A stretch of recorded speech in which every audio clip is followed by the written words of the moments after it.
All right, good morning, everybody. My name is Ben Kaufman. I'm the battalion chief in charge of EMIHS section. And thank you all very much for being here. We're gathered to review some cases from the past year that highlight the outstanding clinical work that's been done by EMS clinicians of MCFRS. We'll hear stories that illustrate the importance of the chain of survival, including early recognition and action by bystanders, 911 telecommunicators, and our police partners. We will hear in great detail the life-saving actions of these folks. We must also acknowledge that these responders are members of a community that supports public safety and sponsors outreach, education, and comprehensive risk reduction programs. I'd like to welcome our Fire Chief, Scott Goldstein, for a few words.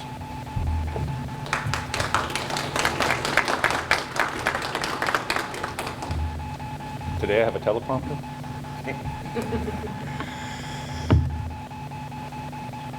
First of all, the most important part of this ceremony is for the men and women that are here with their family members.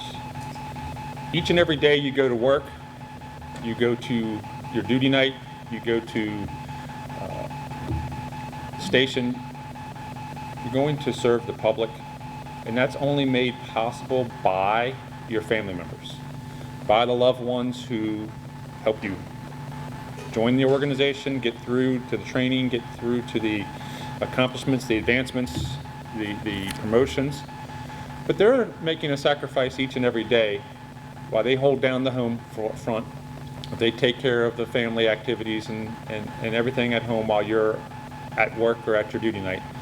It's the family member that makes you the great member of the organization that you are.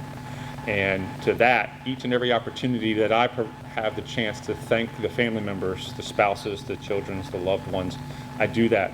And my appreciation goes to each of the family members, because without your commitment to the organization, your loved ones could not be here today being recognized for great and extraordinary service. So to the family members, thank you very much.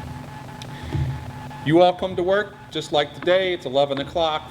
4 hours roughly has occurred. You've already run a couple of calls. You'll run a couple more calls as the day develops.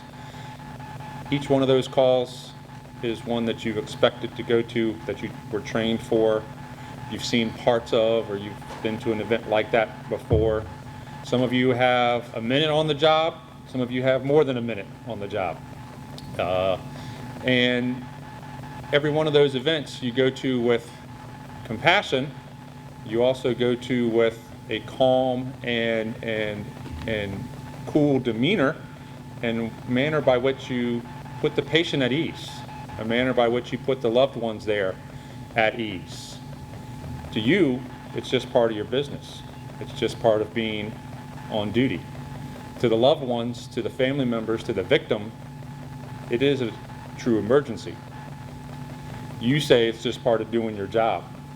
And indeed it is, but part of our doing our job as an organization is recognizing you for exceptional service and showing how your great service is received by the community, our patients, and recognizing you for that exceptional service. So that's another great opportunity to be here.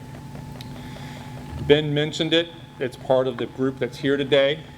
The first responder in this string is our 911 operators, the men and women at ECC on the police side, who are that calm voice to that person who's calling 911. It's great to see Cass and all of the folks from ECC here and to be able to recognize them.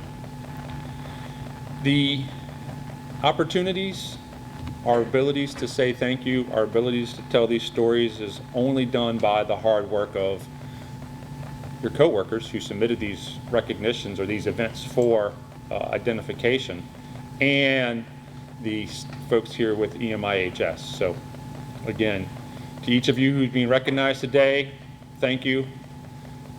Go back to work after the ceremony, go back to your next duty night, and continue to answer that next call with compassion and a high level of care.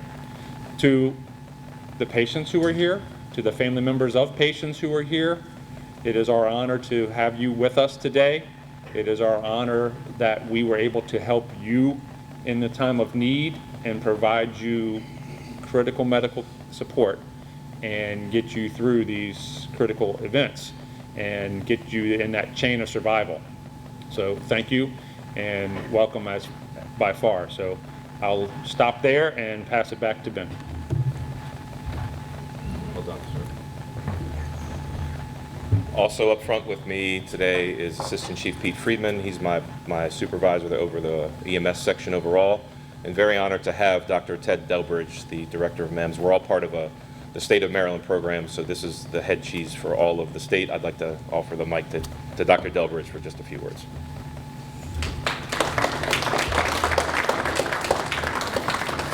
So I will tell you that my day job, I guess this is daytime, is to help coordinate the statewide emergency medical services system for all of Maryland. And I'll tell you a couple of things that I know to be true. One is that Montgomery County Fire and Rescue Services is the preeminent department of its sort, not just in Maryland, but across the United States. And that doesn't happen by accident. It happens because of hard work and dedicated people and thoughtfulness and courage. And so it's a real honor to be here this morning to help celebrate some of those moments with you.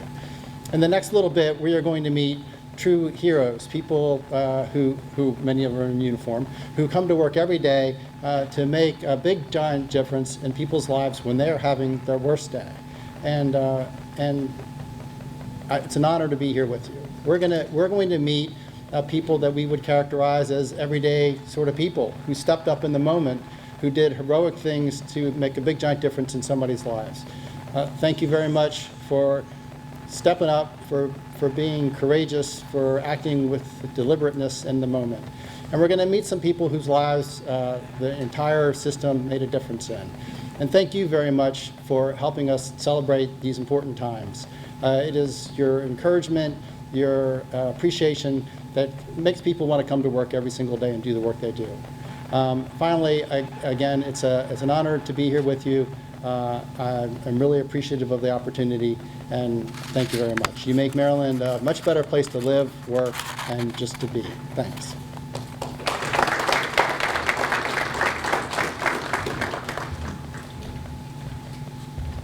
All right, we have several cases to get through, so we're gonna start reading through. I got you.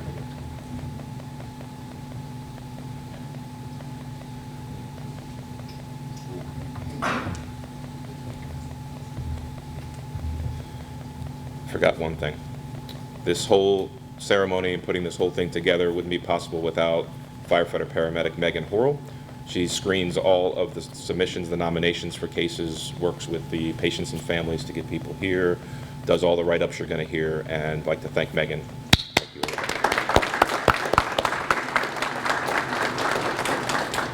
All right, so the way this works is if you're in the room and you see your name there, please come forward and stand in front, and we'll read through the case. So paramedic engine 733, Lieutenant Skidmore, Master Firefighter Crimer, Firefighter Shaw, Firefighter Paramedic Mikowski, and Firefighter Delgado, Firefighter Grasso, Lieutenant Murphy, and Master Firefighter Rachel Powderon Murphy. Please come forward.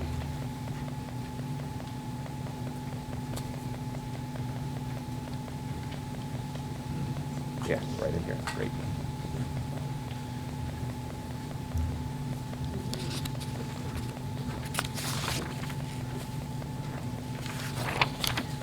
Okay.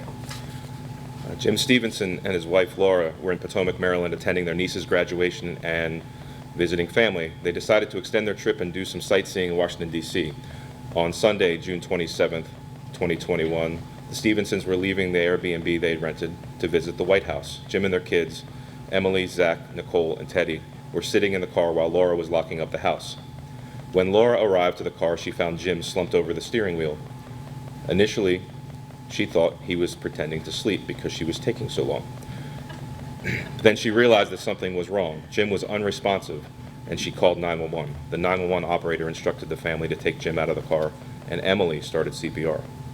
At the same time, a resident in the neighborhood was driving by and saw the chaotic scene unfolding. She immediately drove to the home of Sean and Rachel Murphy, knowing that they were firefighters and could render immediate assistance. Without hesitation, Rachel ran around the corner to the scene and assessed the patient. Jim was pulseless and apneic, and she immediately resumed chest compressions. Sean arrived a short time later and attended to the needs of the family. Paramedic engine 733 and ambulance 733 arrived on the scene and assumed chest compressions from Rachel. The crews worked together to ventilate the patient, the bag valve mask, and place him on the cardiac monitor. The initial rhythm was ventricular fibrillation, and the patient was defibrillated. Chest compressions and ventilations continued, and vascular access was obtained via IO, and lactated ringers and epinephrine were administered. Jim remained in VFib and was defibrillated a total of 5 times. After the 5th shock, Jim converted to a sinus tachycardia with a strong palpable pulse. The crews prepared to transport Jim to Suburban Hospital and updated Laura and the kids about his condition. En route to the hospital, a 12-lead EKG was obtained, and Suburban was notified via EMRC. Upon arrival to Suburban Hospital, care was transferred to the emergency room staff. Jim was intubated, cooled per neuroprotective hypothermia protocol, and transferred to the ICU for treatment and monitoring.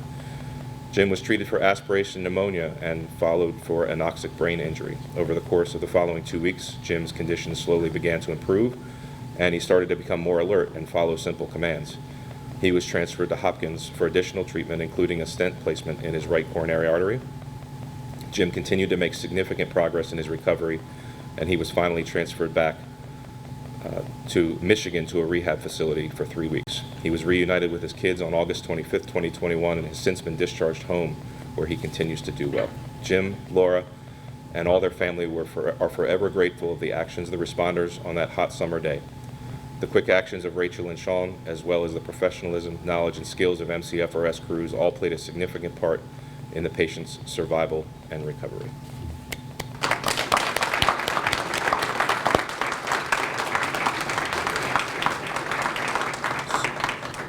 So Jim has sent us a video I think we're going to hear, right?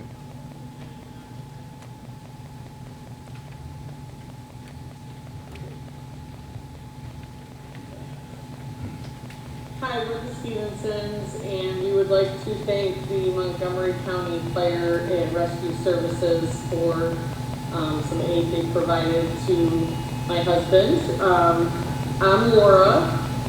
This is Jim. And this is Zachary back here, Teddy, and Nikki. Our oldest is currently working. She's a CNA at the University of Michigan Hospital, so she is on the midnight shift tonight. But we wanted to just kind of tell our story and just, again, thank everybody involved for helping my husband and loving father of 4 children. I might get emotional when I do this. Sorry. And I'm an ugly crier, so I apologize for that. But we were on vacation, and we're from Michigan, so we live in South Line, Michigan. We were on vacation in Maryland to see our niece, our nephew. My niece is graduating from high school, so we were going to her graduation party and doing some sightseeing. And on one of our sightseeing days, Jim lost consciousness in the car. The kids were all there.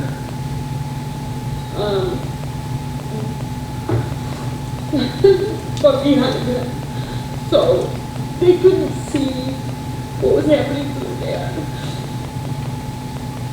Sorry. I panicked. It was the worst day of my life. So we called 911, and my daughter, who is a CNA, she was working at a nursing home at the time. I had my phone on speaker. The 911 operator was telling her how to do the compressions. Then a neighbor drove by, went and got Rachel and Sean, who lived around the block. Rachel is an off-duty firewoman. She came and took over the compressions until Montgomery Fire and Rescue came. They were quick to get there. I might have yelled, and I apologize if I do, thinking that it took too long, but I think it was less than 5 minutes. And that pretty much saved Jim's life. the work that was done in the car, obviously in the ambulance, we don't know, but we do know that it was rocking. So we know that they were working extremely hard to get a heartbeat back and get breath back into his lungs. We ended up staying in Maryland for, well, Jim stayed in Maryland, me and Jim were in Maryland for 2 months. We came home to Michigan in July and finally came home to this house on, what was it, August 3rd or 4th. But if it wasn't for the quick reaction and the unbelievable work and professionalism of I can't even remember who came. There were police officers, there were obviously EMS technicians. The gentleman who spoke to me out on the porch when I had questions that I didn't want to ask in front of my kids. I just want to thank you, my kids, thank you. I'm going to send another video from my daughter Emily, who made a video at work for you. But we just all want to thank you so much. Because this could have been a very different scenario. And if you guys weren't there, we would be without this beautiful man right here. So thank you so much from the bottom of our hearts. Continue to do what you do, and we will forever be grateful and in your debt for everything. Thanks, guys. Thank you. Thank you so much for everything. Don't stop. We've been doing this like, 5 times scheduled. I appreciate it. These guys do. I think they do it. Thank you very much. Thank you.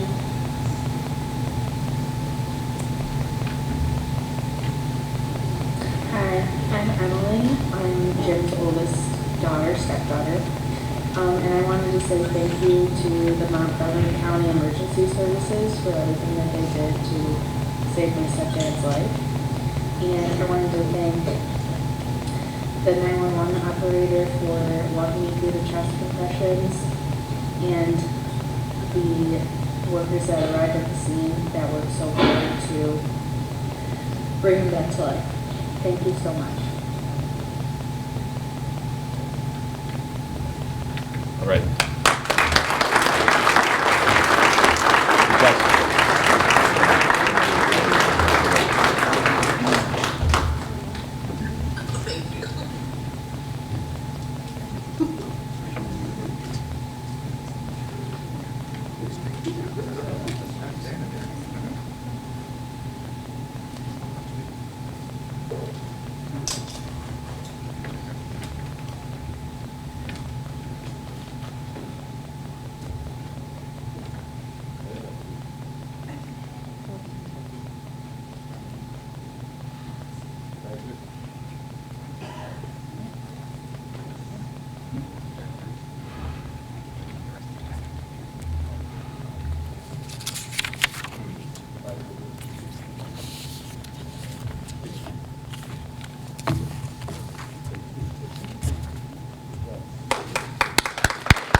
Flip the screen.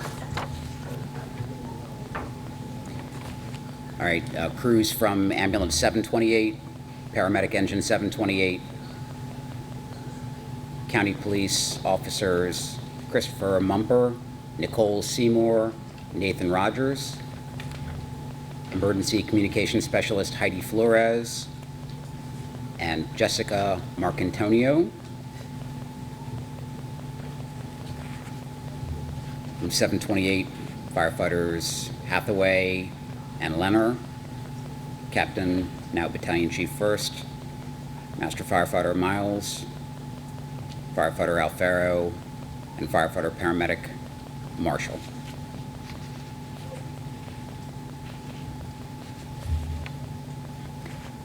On the evening of Tuesday, April 13th, Chris Marcantonio was spending the evening with his wife Jessica in their home.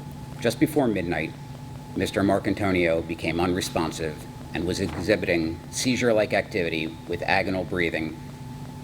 Jessica realized something was wrong and immediately called 911. Answering her call from help was emergency communications specialist Heidi Flores. Can we go and play the audio? Montgomery County 911, what's the address of the emergency? And your name? Jessica. Jessica, tell me exactly what happened. My husband has stopped breathing. I don't know what to do. Baby. Okay, I've already sent a call for dispatch. If there's a defibrillator available, send someone to get it now and tell me when you have it. Okay. Okay? No, I do not have a defibrillator. Okay. Stay on the line. I'll tell you exactly what to do next, okay? Okay, just get him on the floor. Listen carefully, and I'll tell you how to do chest compressions, okay? Okay, place the heel of your hand on the breastbone in the center of the chest, right between the nipples. Put your other hand on top of that hand. Pump the chest hard and fast, at least twice per second, and 2 inches deep. Okay, let the chest come all the way up between pumps. We're going to do this until help can take over. Count out loud so I can count with you. 1, 2, 3, 4. 1, 2, 3, 4. 1, 2, 3, 4. 1, 2, 3, 4. 1, 2, 3, 4. Okay. You're doing good. Keep going. Okay. The officers are there? Officers are here. We have a pulse. People that's running. Okay, Jessica. Go ahead and talk to them. You did great, okay? Okay, thank you. You're welcome.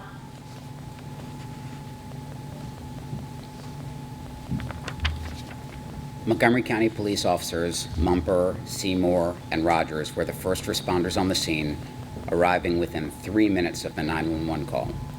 They entered the residence and found the patient pulseless and apneic. Officers Rogers and Seymour assumed chest compressions from Jessica, while Officer Mumper placed the patient on the AED and a shock was advised.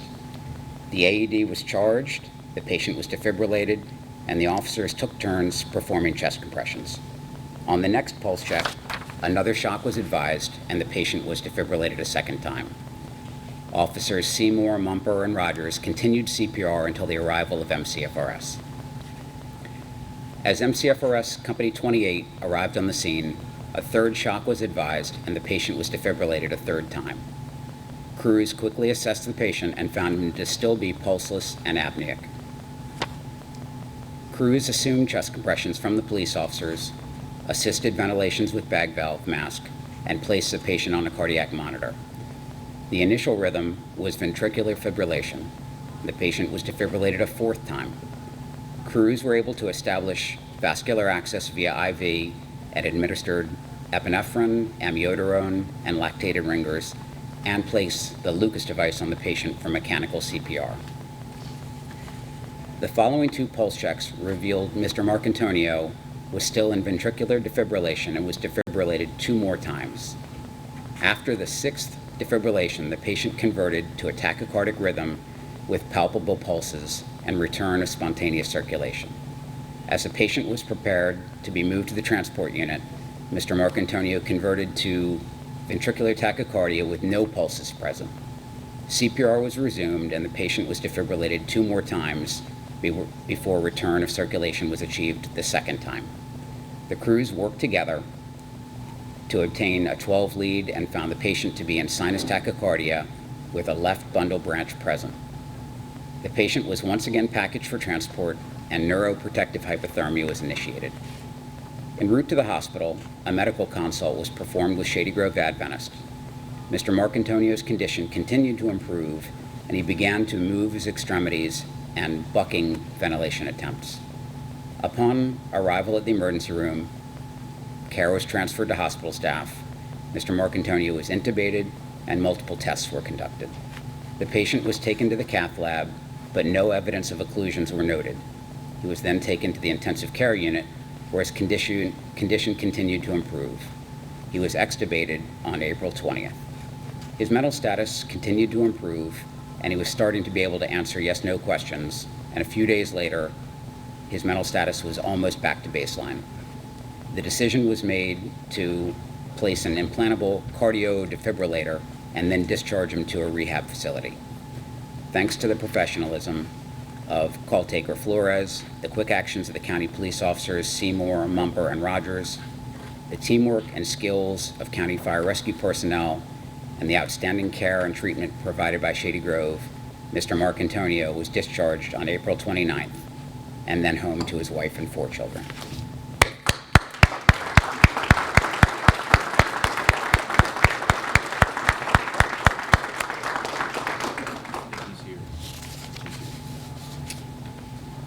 Mr. Marcantonio, are you here? And this is your wife?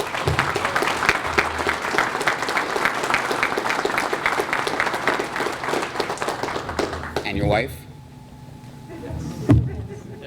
Excellent work. Everyday hero. Thank you. Do you want to say anything at the mic? I can try. I would just rather, I think, hug these guys. Yes, that's perfect. Yes. Yeah.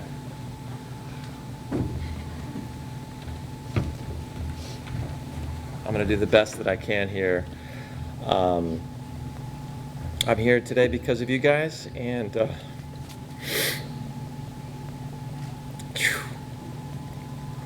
this is impossible to get through. I love you guys. Looking forward to hopefully getting you all a hug, and you giving me something that I can never give back to you. Mm-hmm. So thank you guys so much. Keep doing what you're doing. You guys are making such an amazing difference. Yeah, I wish we could just hang out and just talk and talk and talk. You had their undistracted attention for hours. And I haven't had a chance to meet you, Mrs. Flores. I wanted to meet you, so thank you. Are you Megan? Yep, okay, Megan, thank you for putting this together, for the opportunity for us to be able to see you guys face to face. Everybody, all of you are a blur. You were on the other end, and I know you from recognition because you were the one that tended to me, but I do forget your name. But I just wanted to say thank you, and what a neat opportunity to be able to just reflect outside of the environment of emergency. I hope you guys feel just the indebted gratefulness we have for all of you, for your calmness.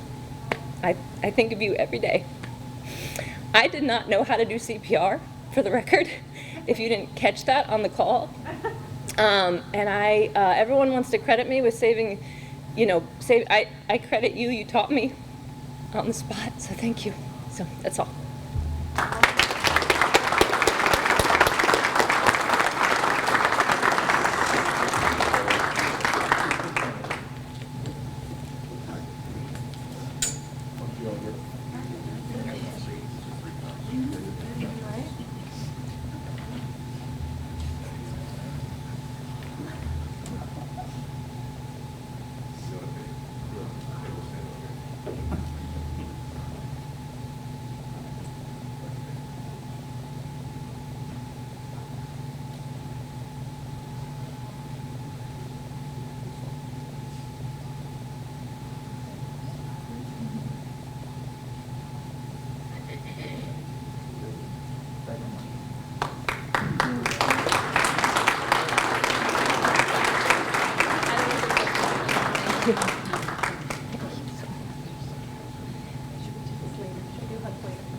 One more.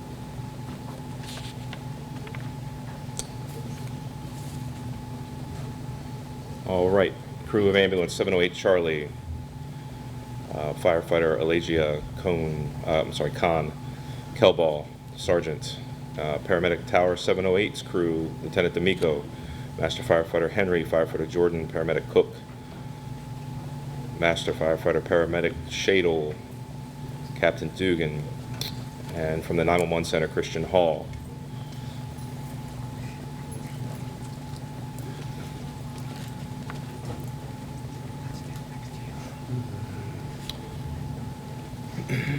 In the early morning hours of Wednesday, August 18th, 2021, crews from Station 8 were dispatched to a residence in Gaithersburg for the report of a cardiac arrest. The patient's family states they heard the patient fall out of bed and found him lying on the floor, pulseless and apneic. Family members immediately called 911 for assistance, and answering the call for help was Christian Hall. Montgomery County 911, what's the address of the emergency? Okay, tell me exactly what happened. My stepdad, he's so out of bed and he's not waking up. Okay, is he breathing? He doesn't know. Can you check him?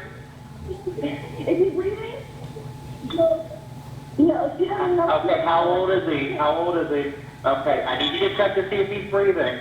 No, we don't think he's breathing. Okay, you need to get him flat on his back on the floor, okay? Yes, he's fine on his Okay, remove anything that's under his head, okay?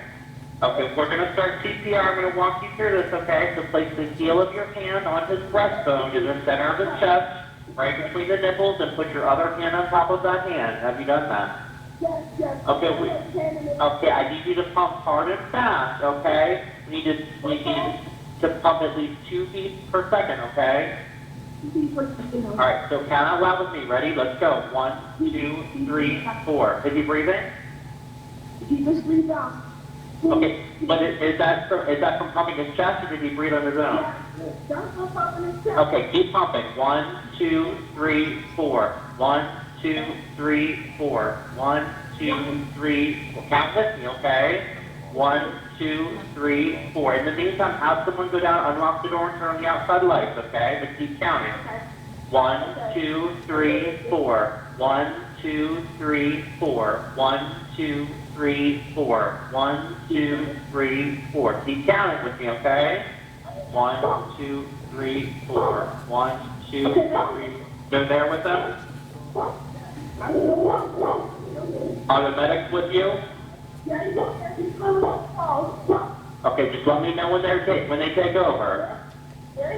Oh, okay, I'm going to go ahead and disconnect. Take care. Montgomery. The crew from ambulance 708 Charlie was the first to arrive on the scene. They quickly assessed the patient and found him to still be in cardiac arrest. They assumed chest compressions from the family and placed an AED on the patient. A shock was advised, so the crew defibrillated the patient, and at this time, crews from Chase Car 8 and Paramedic Tower 708 arrived on the scene, and the crews worked together to continue chest compressions and begin to assist patient ventilations with a bag valve mask. Firefighter Paramedic Cook and Master Firefighter Paramedic Shadle placed the patient on a cardiac monitor, and the initial rhythm was found to be ventricular fibrillation. The patient was defibrillated at 200 joules. High-performance CPR was resumed. An IO was established and epinephrine was administered. Crews worked together to place an oropharyngeal airway and continue ventilations. At the second pulse check, the patient was still in VFib and was defibrillated a second time at 300 joules, and another dose of epi was administered.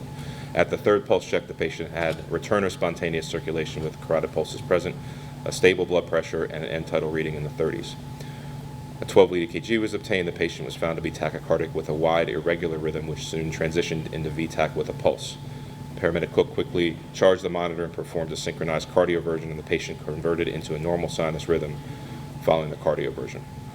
The crews worked together to package the patient for transport and move to the EMS unit. En route to the hospital, an IV was established. A second 12-lead was performed, showing an anterior septal MI.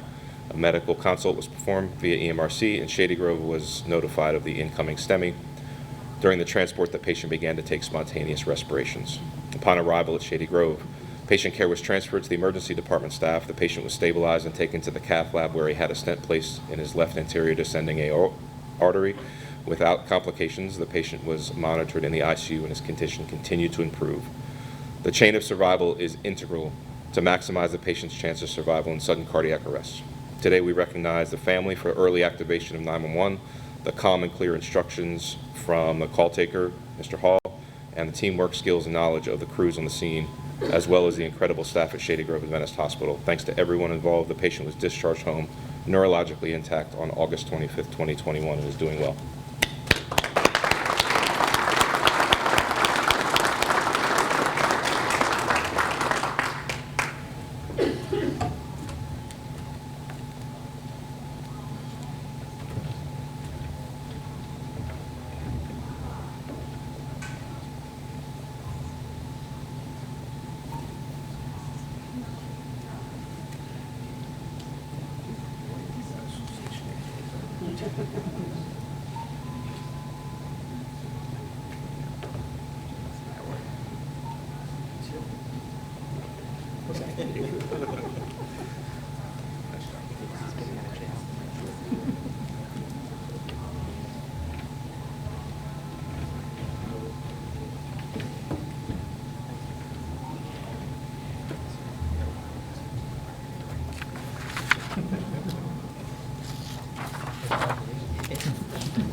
Montgomery.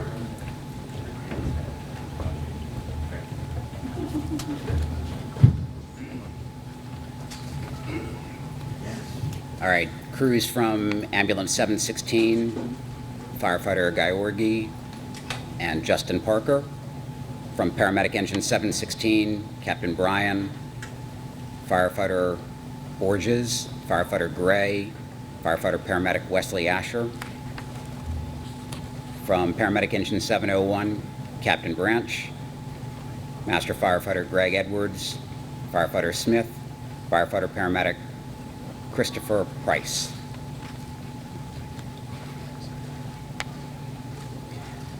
On Tuesday, September 28th, Paramedic Engine 716 and Ambulance 716 were dispatched to the McDonald's parking lot in Silver Spring for an unknown emergency. Upon arrival, crews found an unconscious patient lying in the parking lot with bystanders and the patient's daughter on the scene. The patient's daughter stated that the patient was driving her to school when the patient developed chest pains and pulled over in the parking lot. The patient presented with agonal breathing and a faint pulse. Crews assisted with ventilation and administered Narcan with no improvement in the patient's condition. At this time, the patient lost his pulse and was in cardiac arrest. A second ALS provider was requested to the scene and high-performance CPR was initiated. The patient was placed on the cardiac monitor and noted to be in ventricular fibrillation. The patient was defibrillated at 200 joules and chest compressions were resumed.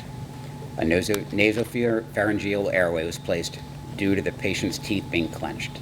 The patient began to foam in the mouth and his airway was suctioned while vascular access was obtained via IV. Epinephrine and lactated ringers were administered.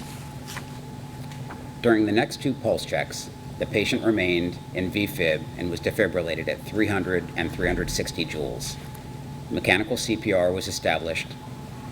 On the next pulse check, the patient converted to a tachycardic rhythm, with strong, palpable pulses noted, and was starting to breathe on his own. Ventilations continued, and the patient was packaged and moved to the EMS unit for transport. Once inside the EMS unit, a 12-lead EKG was obtained, and an inferior myocardial infarction was noted. Neuroprotective hypothermia was established, and medical consult with Holy Cross was made.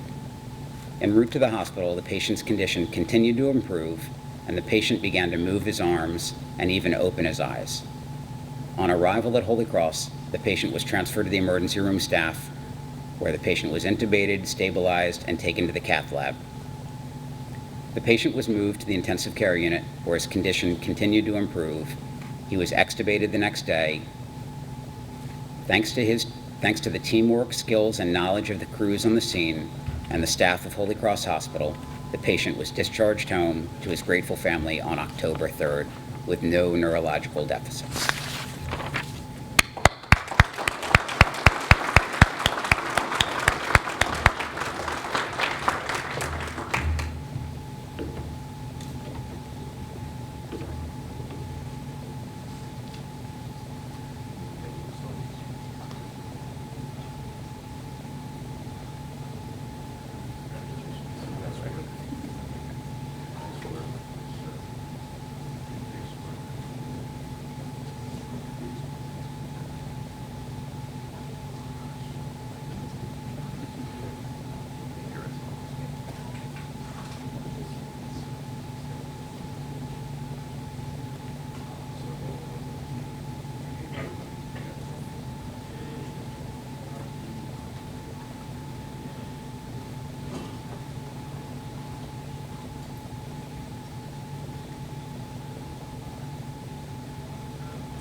right.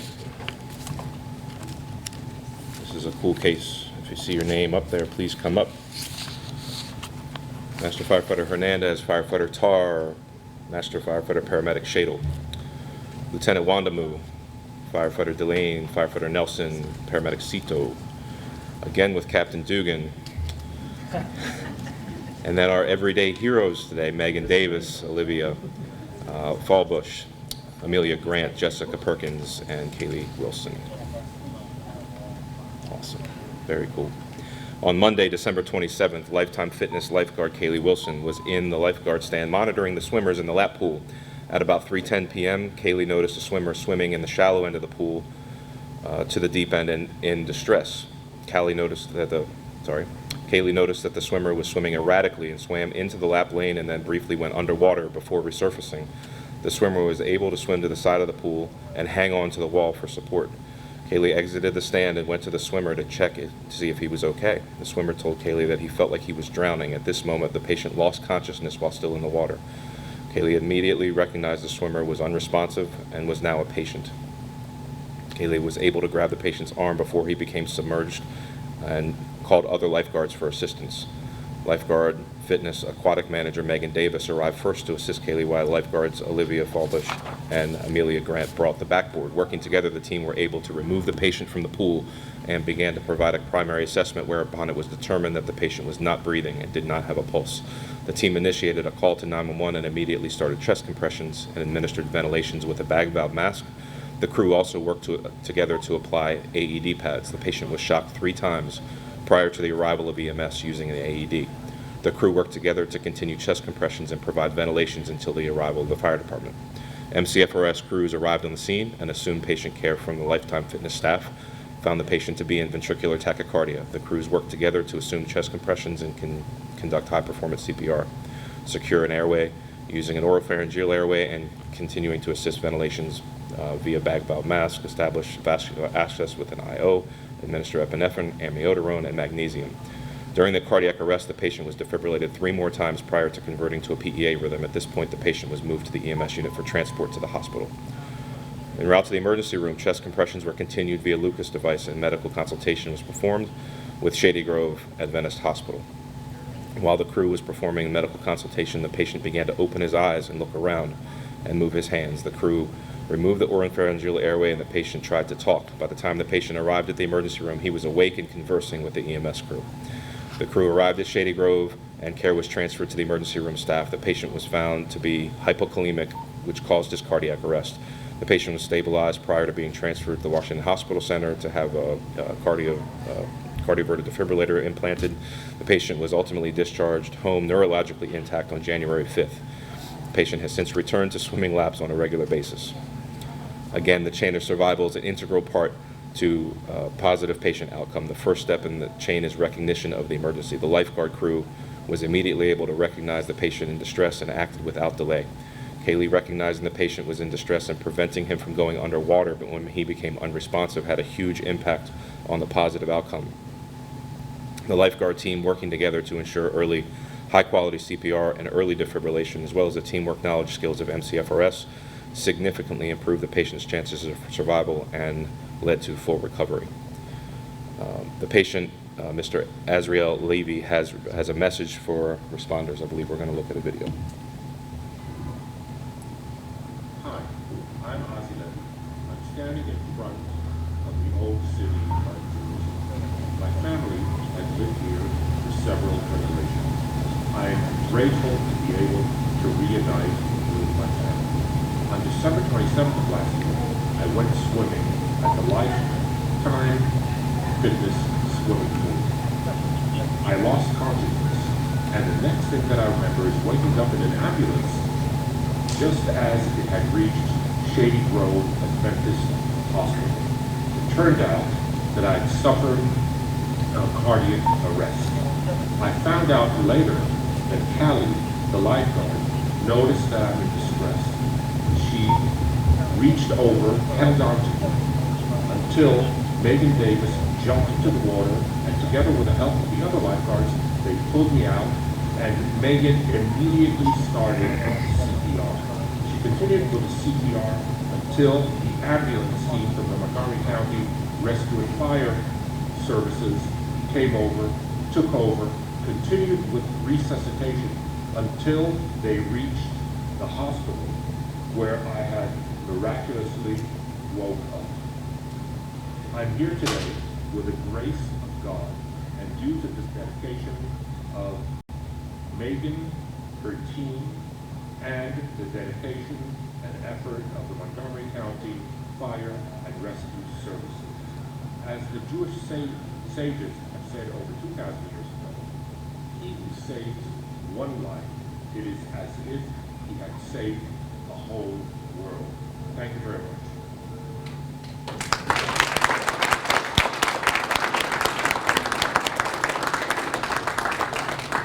So in addition to the awards today, we nominated the lifeguard team for a statewide award called Right Care When It Counts for the those under 18 or 18 and under.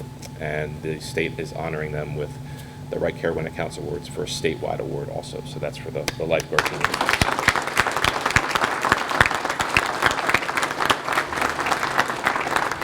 That's a whole different ceremony you guys are going to have to come out for this.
All right, crews from Medic 723, Firefighter Peterson, Zaya, Firefighter Paramedic Zaya, from Paramedic Engine 705 Bravo, Lieutenant Paramedic Robert Patalunas, Firefighter Carpio, Firefighter Ate Bessian, Firefighter Louis Belter, Captain Peter Dugan again, doing good work out there. Everyday heroes Kevin Phipps and Lee Ventura, and the patient William Butts.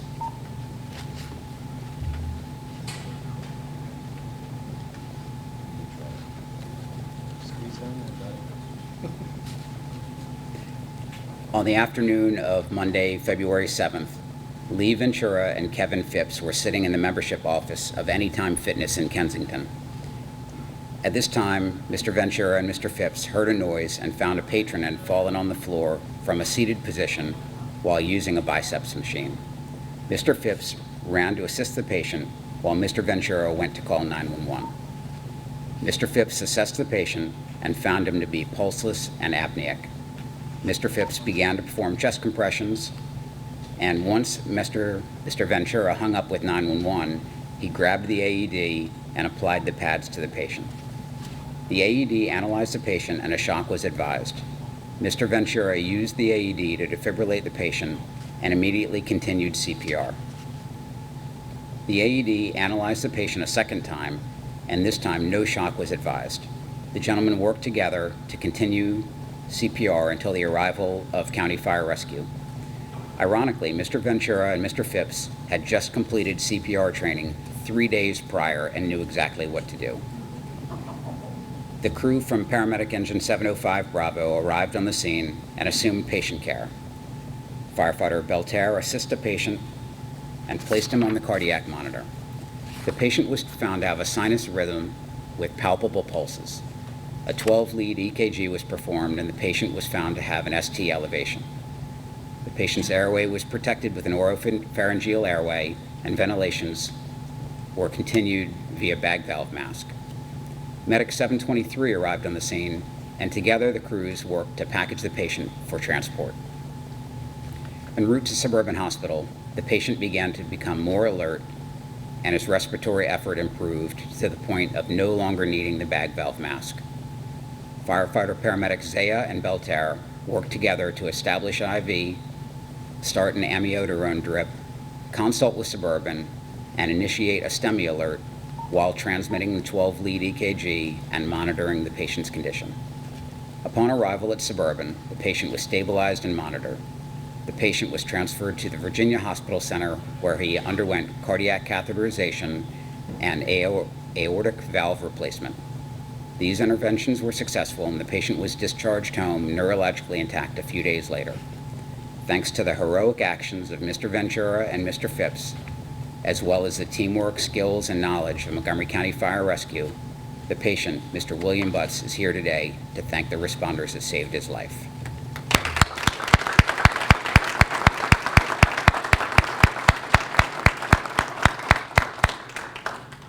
Mr. Butts, did you want to say anything? Yeah.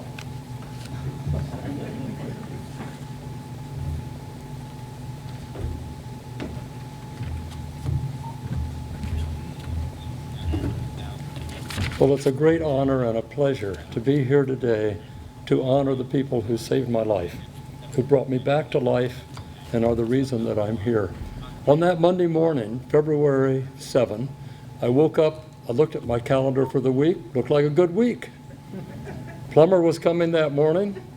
The next day, I had a church meeting and a weekly Zoom meeting with former colleagues at the National Science Foundation.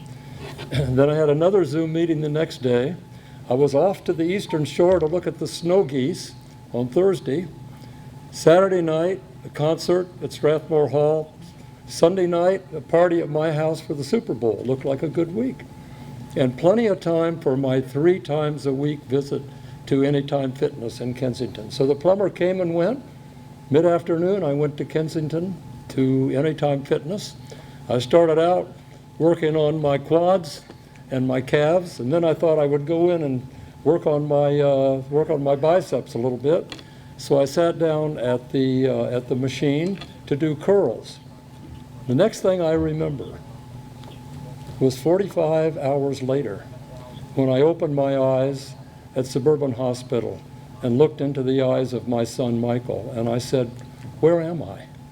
He said, "You're in Suburban Hospital, Dad. Your heart stopped. You were saved by the 2 guys at Anytime Fitness and by the EMT staff that arrived. They saved your life and they brought you here." Michael then told me in subsequent days how KP had brought my belongings from the gym over to Suburban. And he told me what he had learned from these gentlemen about how it happened. I didn't know. And how I ended up at Suburban, and how the EMT, the paramedics, the firefighters, and the EMT from Kensington had saved my life. 2 doctors, one the heart surgeon, I had a triple bypass and a failed aortic valve. They told me, 2 different physicians, the heart surgeon and one other, looked me in the eye and said, "Mr. Butts, you are a very lucky man." They knew the circumstances of how my life was saved. And indeed, I was lucky. That had a little bit to do with it. If I hadn't been where I was, if the heart attack had happened somewhere else, I would have died.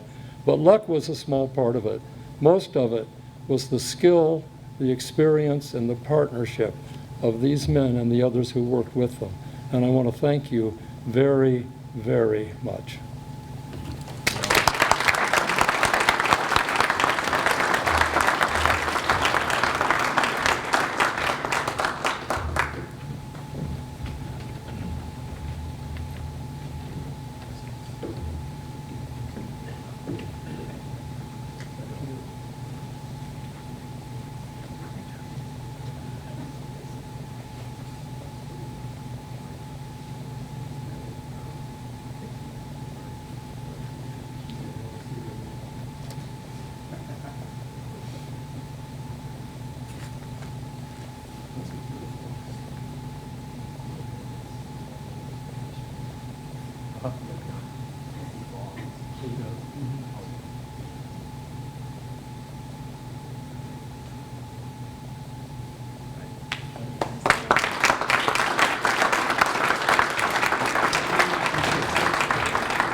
A lot of really good cases today.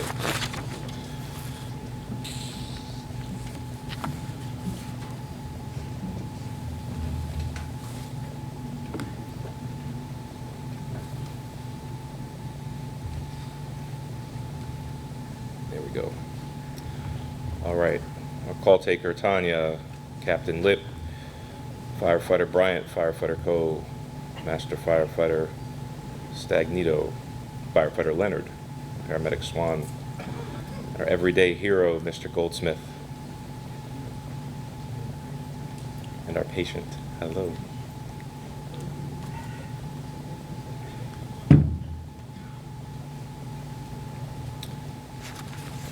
All right, in the early morning hours of Sunday, March 13th, 2022, Paramedic Engine 731, Medic 731 were dispatched to a residence in Gaithersburg for a cardiac arrest.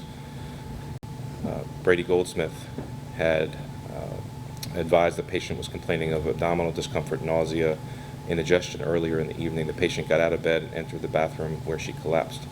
Mr. Goldsmith found the patient lying on the floor pulseless and apneic and called 911 for assistance. I got my girlfriend, I need a medical emergency. My girlfriend, she was in the bathroom vomiting. Now she's laying down. She's breathing, but she's not really responsive. Are you? Is she responsive or is she just vomiting? She's just laying on the ground, just wheezing right now. Is she responsive? Her tongue is like sticking out. Okay, is she breathing? Are you breathing? Yeah. Amanda, are you breathing? Like her lips are like purple. Okay. Every time she takes a breath in, I need you to say the word now until I say stop. Okay, she's taking a breath in. Okay. Keep going until I say stop.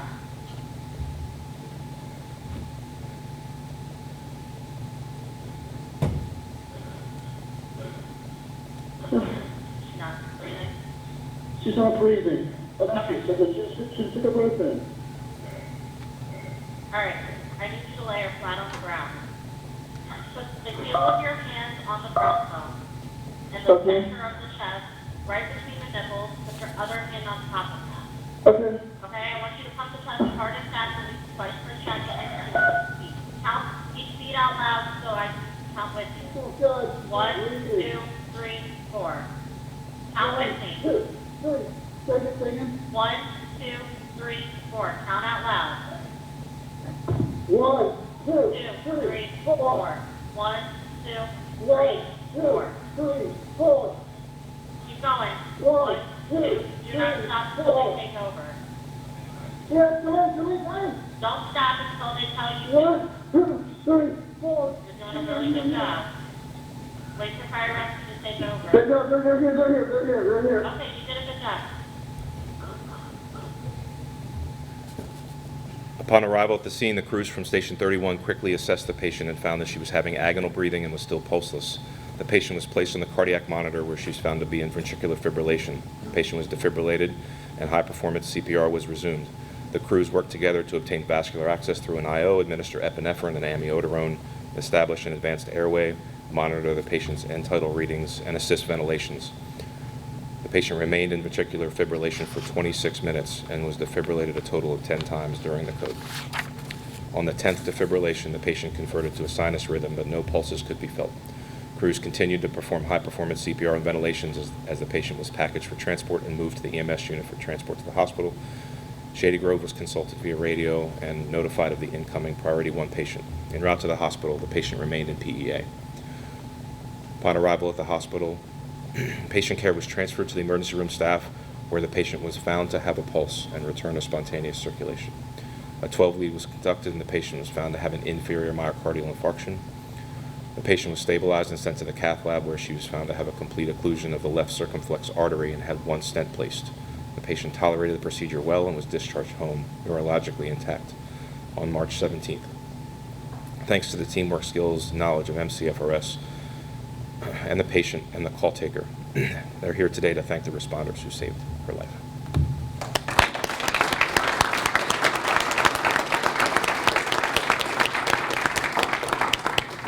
You guys want to come up? Yeah.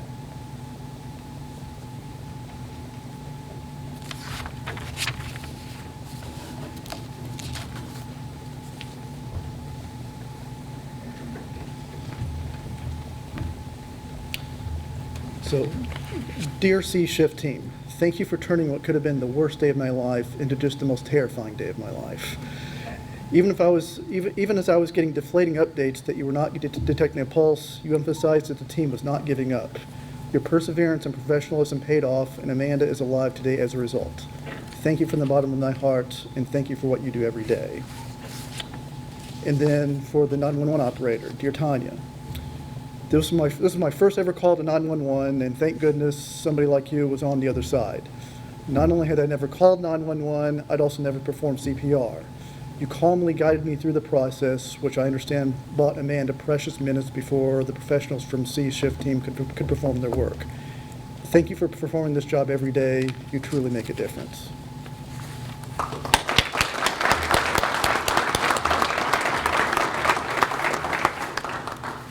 Thank you, Megan, for putting together all of this. I know it was very important for Brady and I to meet these heroes, so I want to give you all a big hug. So thank you so much. There's no words, but I did try and just put something down on paper just to do something. So to Tanya, the 911 call taker, thank you for your quick thinking and being there during the worst night of my boyfriend's life. Because of you, he was able to focus and give me CPR. Because of you, I am alive. Because of you, I don't have brain damage. I will be forever grateful that you were working that night, as I believe you were placed there to be there at the right moment. I am living proof that what you do each and every day matters. There are no words to express my gratitude, so I am simply saying thank you. Thank you for saving my life. Thank you for going into and staying in this highly stressful job. Thank you for helping my boyfriend save my life. I would not be here without you.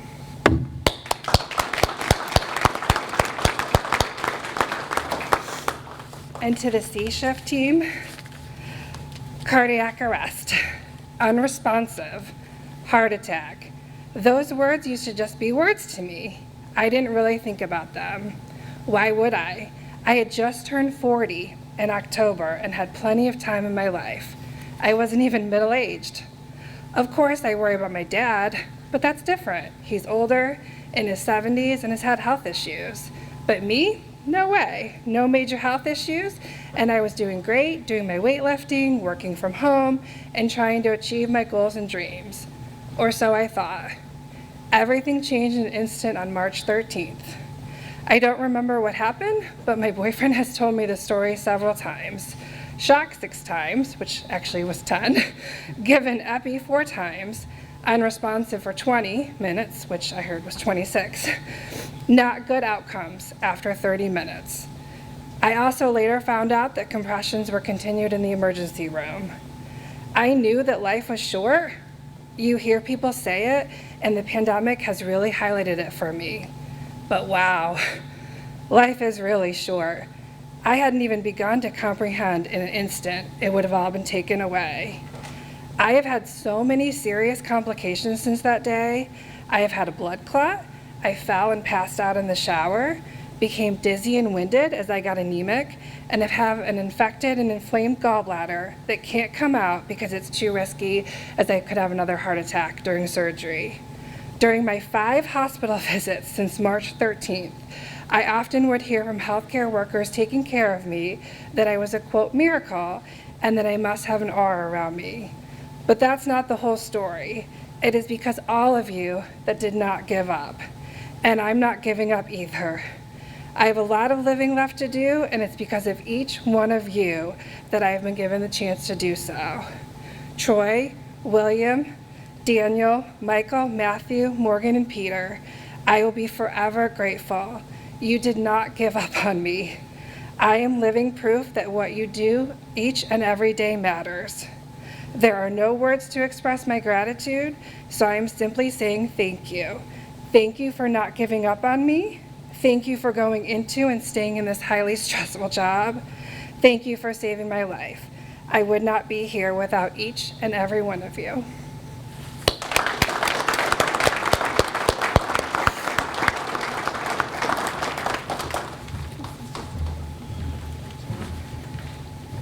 I've worked at the 911 center for years, and some remarkable 911 calls that, I edited these and listened to them through, and just some fantastic work by the call takers there in an often thankless job. So really nice job, Tanya.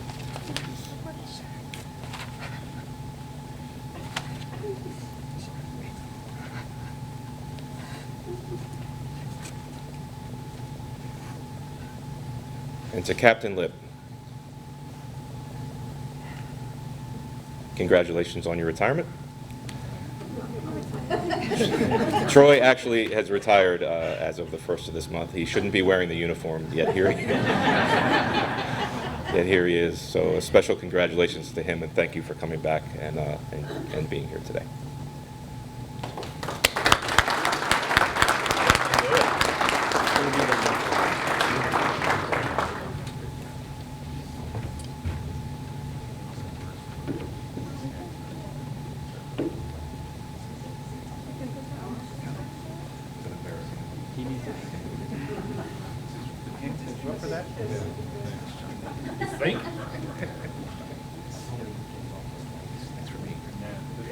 That would be impactful.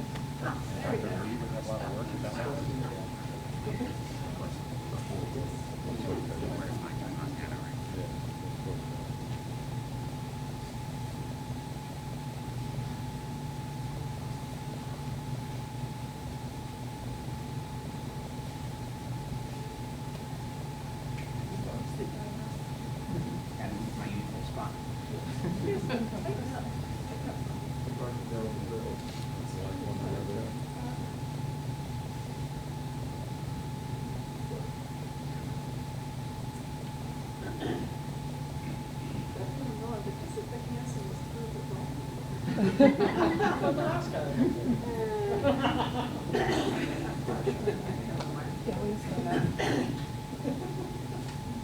One more photo. One more photo. We'll look at her.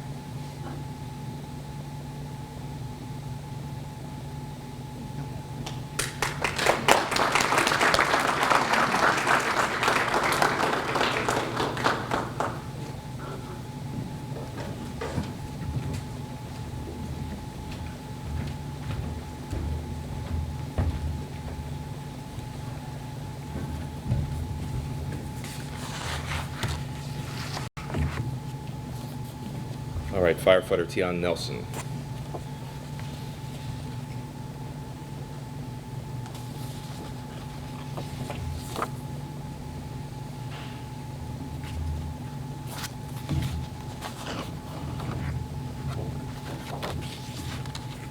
All right. On Saturday, August 7th, ambulance 711 was dispatched to assist the police with a pediatric patient who appeared to be the victim of child abuse. The firefighters arrived on the scene to find a young patient being fed apples and peanut butter by a kind couple. The couple states that they were walking their dog when they were approached by the patient who wanted to pet their dog and asked if they had something to eat. The couple noted the patient appeared to be malnourished and had injuries in various states of healing and severity. Sensing something was wrong, they called 911. Upon arrival at the scene, the firefighters worked on establishing a relationship with the patient and gaining his trust. The patient was comfortable in telling the crew about the horrific abuse he had sustained over the course of years. The patient confided to the crew important information and details that will later aid in arresting the parents for child abuse and neglect. The patient allowed firefighters to provide the necessary care and treatment to his various injuries. The crew transported the patient to Shady Grove for evaluation. Upon arrival at Shady Grove, firefighters, without hesitation, remained with the patient for over 2 hours as the patient had no one to be with him. The care and professionalism displayed on this incident exemplifies the mission of MCFRS. The compassion shown to the patient will no doubt have a lasting impact on him as he works to rebuild trust and overcome the mental, physical, and emotional hardships he experienced. Today, we thank the firefighters for honoring the trust that is placed in us and providing exemplary care to the patient. Another case? Stay there. We have another one for you.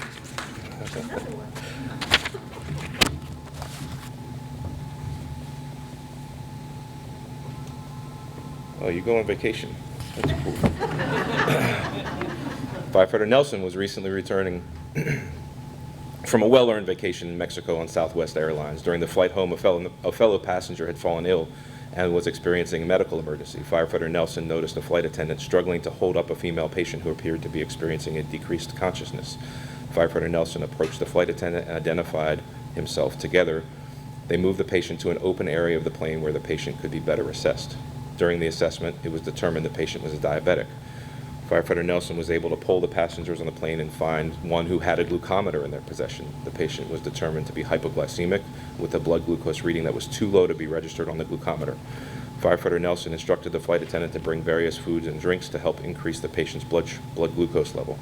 Firefighter Nelson knew that there was still 90 minutes left before the flight was scheduled to land. So for the next hour, Firefighter Nelson coached the patient with eating and drinking and provided food and beverages. Slowly, the patient's blood glucose improved to the point where she was starting to become more alert and was able to manage to eat and drink on her own. When the plane finally landed at the airport, the patient was completely awake and alert and responding appropriately. She was even able to walk off the plane under her own power without any assistance from medical staff. Firefighter Nelson's actions on the flight aided in the positive outcome for the patient. Using his training, Firefighter Nelson was able to perform an assessment using limited information and equipment. Firefighter Nelson's quick thinking and professionalism, 35,000 feet in the air, contributed to the positive outcome for this patient, possibly saving her life. Firefighter Nelson is an exemplary employee who proudly represents MCFRS. Thank you very much.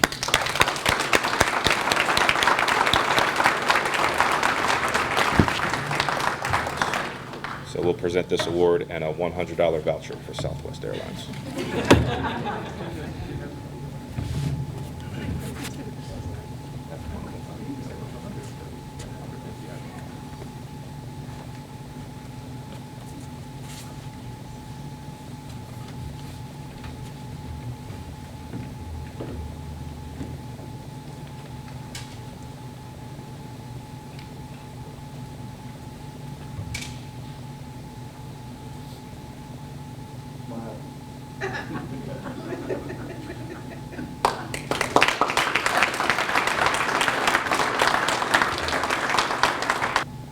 All right, that concludes our cases for today. This is the coolest thing I get to do in this position. I really appreciate you guys being here, reviewing the cases, and to see the turnout from the patients and families is really, really neat. Enjoy the rest of your day, everybody. Thank you for coming.